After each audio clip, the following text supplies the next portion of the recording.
Good morning, good afternoon, and good evening, everyone. So today I am going to discuss about concept of charging by rubbing या friction और work function. तो प्यारे बच्चों, आज जो हम पढ़ने जा रहे हैं ना, बड़ा ही इंपॉर्टेंट आपके लिए कंसेप्ट होने वाला है, क्योंकि आज हम पढ़ने वाले हैं कि चार्जिंग बाय रबिंग क्या होता है, फ्रिक्शन क्या होता है, और इससे रिलेटेड एक टर्म्स आती है जिसे हम बोलते हैं वर्क फंक्शन। तो प्यारे बच्चों, ध्यान से इसको समझने की कोशिश करिएगा। तो सबसे पहले हम देखते हैं कि चार्जिंग बाय रबिंग क्या होता है या फ्रिक्शन क्या होता है। प्यारे बच्चों, चार्जिंग बाय रबिंग का मतलब होता है, यहाँ पे अगर हम देखें तो जैसे सपोज करो आपके पास एक सिल्क क्लॉथ है, ठीक है। हमने एक सिल्क क्लॉथ ले लिया, एक मटेरियल ले लिया, सिल्क क्लॉथ होता है, रेशम का कपड़ा होता है इस तरह का, और एक हमने प्यारे बच्चों ग्लास रोड ले लिया, ठीक है। This is your glass rod, ये हमारे पास ग्लास रोड है, ओके। अब क्या किया हमने, अभी अगर हम देखें जैसे इसको रबिंग करेंगे, रबिंग टू ईच अदर, ठीक है। इनको हमने एक दूसरे के साथ रब कर दिया, मेरे बच्चों इसको एक दूसरे के साथ क्या कर दिया, रब कर दिया। जैसे ही रब किया तो मेरे बच्चों इस पे तो आ गया पॉजिटिव चार्ज और इस पे आ गया मेरे बच्चों नेगेटिव चार्ज। अब ध्यान से देखो, जैसे ही हमने सिल्क क्लॉथ को ग्लास रोड के साथ रब किया तो उसके बाद क्या हुआ, इस पे आ गया नेगेटिव चार्ज, इसके बाद ऊपर आ गया पॉजिटिव चार्ज। तो चार्जिंग बाय रबिंग का मतलब क्या हुआ, यही तो हुआ कि जब ग्लास रोड को सिल्क क्लॉथ के साथ रब किया तो इस पे आ गया पॉजिटिव चार्ज, इस पे आ गया नेगेटिव चार्ज, मतलब ये बॉडी चार्ज हो गई, राइट। ये बॉडी चार्ज हो गई। ऊपर लिखा है चार्जिंग बाय रबिंग, यानी रबिंग या फ्रिक्शन करके दो चीजों का रब करना फ्रिक्शन ही कहलाता है। यानी दो चीज का आपस में, दो बॉडी के सरफेस को आपस में रगड़ना फ्रिक्शन ही कहलाता है या रबिंग कहलाता है। तो हमने दो बॉडी को आपस में रब किया और रब करने के बाद उसको चार्ज कर दिया। फिर बच्चों एक्चुअल में चार्जिंग बाय रबिंग हुआ क्या, हम इसमें यहां कह सकते हैं द प्रोसेस, फिर बच्चों कह सकते हैं the process in which transfer of electron from one body to other by rubbing या फिर फ्रिक्शन, ठीक है। इसी प्रोसेस को प्यारे बच्चों चार्जिंग बाय रबिंग कहा जाता है। तो हमने क्या लिखा, the process in which transfer of electron from one body to another body by rubbing या फ्रिक्शन, यानी एक ऐसा प्रोसेस जिसमें इलेक्ट्रॉन का ट्रांसफर हो, जिसमें एक बॉडी से दूसरी बॉडी में इलेक्ट्रॉन का ट्रांसफर हो, तब जब उसको रब किया जाए या फिर उसको फ्रिक्शन किया जाए। तो फिर बच्चों इसी को बोलते हैं चार्जिंग बाय रबिंग या फ्रिक्शन। तो देखो बड़ा इजी है, एक बॉडी आपके पास आपने सिल्क क्लॉथ ले ली, हमने दूसरी बॉडी को ग्लास रोड ले लिया, आपस में रब किया, जैसे रब किया तो देखो बॉडी चार्ज हो गई। ऑब्वियसली इसमें ये बॉडी चार्जिंग कैसे हुई, क्योंकि ग्लास रोड के इलेक्ट्रॉन निकल के जो है सिल्क क्लॉथ में ट्रांसफर हो गए, तो दोनों बॉडी जो है वो क्या हो गई, चार्ज हो गई। आई होप आपको समझ में आया। बट ये तो बात समझ में आती है कि चार्जिंग बाय रबिंग जो है उसमें एक बॉडी के इलेक्ट्रॉन निकल के दूसरी बॉडी में जा रहे हैं रबिंग करके, फ्रिक्शन करके, इसे बोलते हैं चार्जिंग बाय। लेकिन जो चार्जिंग बाय रबिंग है, यानी रबिंग के दौरान जब दो बॉडी को आपस में रब किया जाता है तो ये कैसे पता लगेगा कि इसके इलेक्ट्रॉन निकल के इसमें जाएंगे, इसके इलेक्ट्रॉन निकल के इसमें जाएंगे। ऐसा भी तो हो सकता है कि इसके इलेक्ट्रॉन निकल के उसमें जा सकते थे। जस्ट एग्जाम्पल, हम एक एग्जाम्पल आपके सामने और लेते हैं। जैसे एक एग्जाम्पल आप ये ले सकते हो, जैसे आपके पास कोई फर है, फर होती है स्किन, जैसे कैट फर होती है, बिल्ली की खाल होती है, इस तरह की। तो फर है और यहां पे फिर बच्चों एक हमने एबोनाइट रोड ली, एबोनाइट रोड, ठीक है। जैसे ग्लास रोड है ऐसे एक एबोनाइट रोड हमने ली और इनको हमने रब किया, फिर बच्चों इनको हमने रब कर दिया। जैसे रब किया फिर बच्चों तो इस पे तो आ गया पॉजिटिव चार्ज और इस पे आ गया नेगेटिव चार्ज। अब आपको यहां पे समझ में आ रहा होगा कि रबिंग करने पर ये बॉडी जो है चार्ज हो गई, इसलिए इसको बोलते हैं चार्जिंग बाय रबिंग, क्योंकि रबिंग करने के बाद ऐसा हुआ है। अब इसमें क्या हुआ होगा कि इसके नेगेटिव चार्ज जो है इसमें आ गए होंगे, इसमें बच गए पॉजिटिव चार्ज। ये कंसेप्ट आपको पता ही है कि जहां से इलेक्ट्रॉन चले जाते हैं वह पॉजिटिव चार्ज बच जाते हैं, मतलब act as a positive, proton की तरह काम करते हैं। लेकिन इसी कंसेप्ट को समझना है कि ऐसा क्या होता है, कि हमें कैसे पता लगे, या ऐसा क्या होता है कि इस पे पॉजिटिव इस पे नेगेटिव, या इस पे नेगेटिव इस पे पॉजिटिव आता है। तो इस कंसेप्ट को समझने के लिए सबसे पहले आपको एक टर्म समझनी पड़ेगी जिसे हम बोलते हैं मेरे बच्चों वर्क फंक्शन। क्या बोलते हैं, वर्क फंक्शन।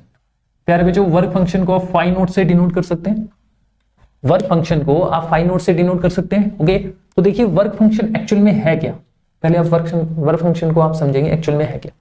मान लो आपके पास कोई सरफेस है, ठीक है, इस सरफेस पर बहुत सारे इलेक्ट्रॉन्स फ्री हैं, या हो सकते हैं फ्री ना हो सकते हैं और नहीं भी हो सकते। मान लो इस सरफेस पे इलेक्ट्रॉन्स है, ठीक है, इन इलेक्ट्रॉन्स को मैं इस सरफेस से इजेक्ट करना चाहता हूं, इजेक्ट, ठीक है, इन इलेक्ट्रॉन्स को मैं इस सरफेस से इजेक्ट करना चाहता हूं। तो पहले बच्चों इन इलेक्ट्रॉन को एनर्जी चाहिए, क्योंकि सरफेस से इलेक्ट्रॉन को बाहर निकालना का मतलब है कि उसको एनर्जी देके ही बाहर निकाला जा सकता है। तो इस इलेक्ट्रॉन को इस सरफेस से अलग करने के लिए जो एनर्जी दी जाती है, कम से कम जो एनर्जी दी जाती है प्यारे बच्चों, उसे वर्क फंक्शन कहते हैं। तो आप कह सकते हैं the minimum energy needed to free electrons from metal surface, sorry from a body. यहां पे आप कह सकते हो the minimum energy needed to free electron from a body, ठीक है, या सरफेस ऑफ बॉडी भी आप कह सकते हो, ये भी है, क्योंकि सरफेस से इलेक्ट्रॉन को इजेक्ट करना है हमें, तो electron from a surface of body. फिर जो इस मिनिमम एनर्जी को ही वर्क फंक्शन कहा जाता है। तो क्या बोला हमने, the minimum energy needed to free electrons from a surface of body, यानी एक बॉडी के सरफेस से इलेक्ट्रॉन का फ्री कर देना, यानी इससे फ्री हो गया, ये बाहर निकल जाएगा, सरफेस से बाहर निकल जाएगा। ये ऐसा करने के लिए इसको जो मिनिमम एनर्जी चाहिए इस सरफेस को चाहिए, एक्चुअल में यही वर्क फंक्शन कहलाता है। क्या कहलाता है, वर्क फंक्शन कहलाता है। जो एक चीज का और ध्यान रखना है, जो वर्क फंक्शन होता है, वर्क फंक्शन इसको फाइन नोट से डिनोट करते हैं। तो इसकी जो एसआई यूनिट होती है यार, जो एसआई यूनिट, तो भाई आपको पता है वर्क फंक्शन एक मिनिमम एनर्जी है, मतलब एनर्जी, तो इसकी एसआई यूनिट तो होगी जूल, याद रहे इसकी एसआई यूनिट तो होगी जूल। लेकिन हम जनरली इसकी प्रैक्टिकल यूनिट पढ़ेंगे वर्क फंक्शन की, प्रैक्टिकल यूनिट, जिसे हम यहां पे एटॉमिक यूनिट भी बोल सकते हैं। यहां पे वर्क फंक्शन की एटॉमिक यूनिट क्या होगी, मतलब एटॉमिक यूनिट का मतलब यहां पे है कि बहुत छोटे लेवल पे, बहुत छोटे लेवल पे जो है हम इसकी यूनिट पढ़ रहे हैं। तो प्यारे बच्चों इसकी जो यूनिट होगी वर्क फंक्शन की, वो इलेक्ट्रॉन वोल्ट होगी, इलेक्ट्रॉन वोल्ट, जिसे हम ईवी से डिनोट कर सकते हैं प्यारे बच्चों, ईवी से, ठीक है। तो जनरली जब वर्क फंक्शन को हम लेते हैं ना, तो वर्क फंक्शन की जो यूनिट हम लेते हैं, तो वर्क फंक्शन की यूनिट जो है हम प्रैक्टिकली यूज करते हैं, एटॉमिक यूनिट यूज करते हैं, जिसमें हम इलेक्ट्रॉन वोल्ट यूज करते हैं, राइट। तो बहुत छोटे लेवल पे है, इसलिए हमने इसको एटम या न्यूक्लियस या सब एटम या सब पार्टिकल्स की बात होती है, तब हम ऐसे ही यूनिट यूज करते हैं, इलेक्ट्रॉन वोल्ट, जूल हम नहीं करते हैं। और ये भी आपको ध्यान रखना है कि एक इलेक्ट्रॉन वोल्ट के अंदर 1.6 इंटू 10⁻⁻19 जूल होते हैं प्यारे बच्चों, ये भी आपको ध्यान रखना है। क्लियर हुई ये बात। अब ये कॉन्सेप्ट जो वर्क फंक्शन है, ये इसे कैसे रिलेट करता है, ये हम एक बात समझेंगे, क्योंकि इसी से ही हमारे कॉन्सेप्ट स्टार्ट होते हैं। तो बच्चों एक चीज का और ध्यान रखना है आपको, इस चीज में जो वर्क फंक्शन होता है किस पे डिपेंड करता है, देखिए वर्क फंक्शन जो है एक तो डिपेंड करता है नेचर ऑफ मटेरियल पे, नेचर ऑफ मटेरियल्स पर। सेकंड आपका वर्क फंक्शन जो डिपेंड करता है आपके पास, वो डिपेंड करता है टेम्परेचर पर। लेकिन अभी हमें टेम्परेचर का कॉन्सेप्ट नहीं पढ़ना है, अभी हमें समझना है कि वर्क फंक्शन एक्चुअल में नेचर ऑफ मटेरियल का मतलब क्या है। यहाँ पे बच्चों नेचर ऑफ मटेरियल का मतलब है, ये कहने की कोशिश कर रहा है कि different material have different work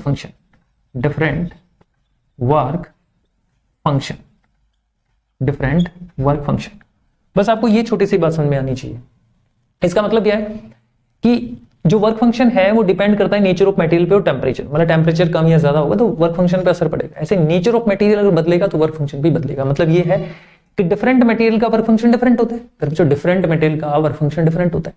her body की अलग अलग प्रॉपर्टी होती है, ऐसे ही ये भी एक प्रॉपर्टी है बॉडी की, वर्क फंक्शन, जो अलग अलग मटेरियल का वर्क फंक्शन जो है अलग अलग ही होगा। आप इसको समझने की यहाँ पे कोशिश करिए।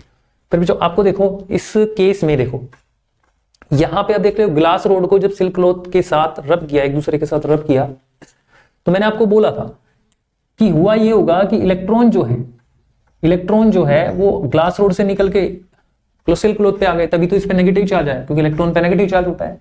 तो इलेक्ट्रॉन यहां आ गया, पॉजिटिव चार्ज यहां बच गई, राइट, ऐसा ही हुआ होगा। तो आपको सोचना ये है कि यहां पे ऐसा क्यों हुआ कि इलेक्ट्रॉन निकल के इसमें आए, इसके इसमें भी आ सकते थे। तो इसको आपको ध्यान रखना है। इसका जो वर्क फंक्शन है बच्चों, जो इसका वर्क फंक्शन है फाई नॉट, वो कैसा है, वो लोअर है। और फिर जो इसकी बात करें, इसका वर्क फंक्शन जो है वो कैसा है, हायर है। इसका वर्क फंक्शन ज्यादा, इसका कम। जब इन दो बॉडी को हमने रब किया होगा, रबिंग टू ईच अदर, यानी दोनों बॉडी को जब एक दूसरे के साथ रब किया होगा, तो फिर बच्चों एक हीट पैदा हुई, एक हीट पैदा हुई होगी इनके बीच में। और जो हीट पैदा हुई है, वो हीट से जो हमें एनर्जी मिली, वो इसके वर्क फंक्शन से ज्यादा है। इसमें से इलेक्ट्रॉन निकालने के लिए वर्क फंक्शन थोड़ा इसका, जो इसमें जैसे ही हमने इसको रब किया, तो जो हीट पैदा हुई, इस वर्क फंक्शन जो जितना इसका वर्क फंक्शन, इससे ज्यादा हीट मिल गई, तो इलेक्ट्रॉन निकल के इसमें आ गया। लेकिन यहां पे क्या हो रहा है, यहां पे इसका वर्क फंक्शन इतना ज्यादा है कि जब ये इसको हमने रब किया, तो उस हीट से जो एनर्जी मिली, यानी हीट जो पैदा हुई, वो एनर्जी जो है वो इसके वर्क फंक्शन से कम है, जिसकी वजह से इलेक्ट्रॉन नहीं निकल पाया। अब इसमें भी आप देख सकते हो, यहां पे आपने देखा, अगर हम देखें तो इलेक्ट्रॉन कैसे जा रहा होगा, इलेक्ट्रॉन आपका पर से एबोनाइट रोड में जा रहा होगा। इसका मतलब यहां क्या होगा बच्चों, यहां पे क्या होगा कि इलेक्ट्रॉन निकल के और एबोनाइट रोड में चला गया, तो इस पे नेगेटिव चार्ज, इस पे पॉजिटिव चार्ज। अगर हम यहां पे देखें, यहां पे क्या है, इस जो फर है, इस फर का लोअर वर्क फंक्शन है, इसका लोअर वर्क फंक्शन है, और इसका कैसा है, हायर वर्क फंक्शन है। ये लोअर वर्क फंक्शन में आता है और ये हायर वर्क फंक्शन में आता है। हुआ क्या, जैसे ही इसको रब किया, ठीक है, इसको रब किया, तो जो हीट पैदा हुई, वो हीट यानी वो जो एनर्जी पैदा हुई, वो फर के वर्क फंक्शन से ज्यादा है, तो भाई इलेक्ट्रॉन इसका निकल जाएगा। लेकिन एबोनाइट रोड का जो वर्क फंक्शन है, वो जो हीट पैदा हुई है ना, यहाँ पे देखो, जो हीट पैदा रब करने के बाद हुई है, वो एबोनाइट रोड का वर्क फंक्शन से ज्यादा नहीं है, तो इलेक्ट्रॉन नहीं निकलेगा। तो अब हमें ये समझ में आता है कि जो इलेक्ट्रॉन का ट्रांसफर है, हम कहीं पे भी लिख देते हैं, सपोज करो हम यहां लिख देते हैं, यानी हम कह सकते हैं transfer of electrons from lower work function to higher work function. ठीक है, अब आपको ये बात याद रखनी पड़ेगी कि इलेक्ट्रॉन का जब भी चार्जिंग की बात आएगी, जब भी चार्जिंग बाय रबिंग की बात आएगी, दो बॉडी को रब किया जाएगा, तो इलेक्ट्रॉन का जो ट्रांसफर होगा वो कैसे होगा, एक बॉडी से दूसरी बॉडी की तरफ होगा, जैसे कि डेफिनेशन में देख रहे हो। लेकिन याद रखना, जिस बॉडी का लोअर वर्क फंक्शन है और जिस बॉडी का हायर वर्क फंक्शन है, तो उसमें होगा क्या, लोअर वर्क फंक्शन वाली जो बॉडी है, उसके इलेक्ट्रॉन निकल के वो हायर वर्क फंक्शन वाली बॉडी में चले जाएंगे।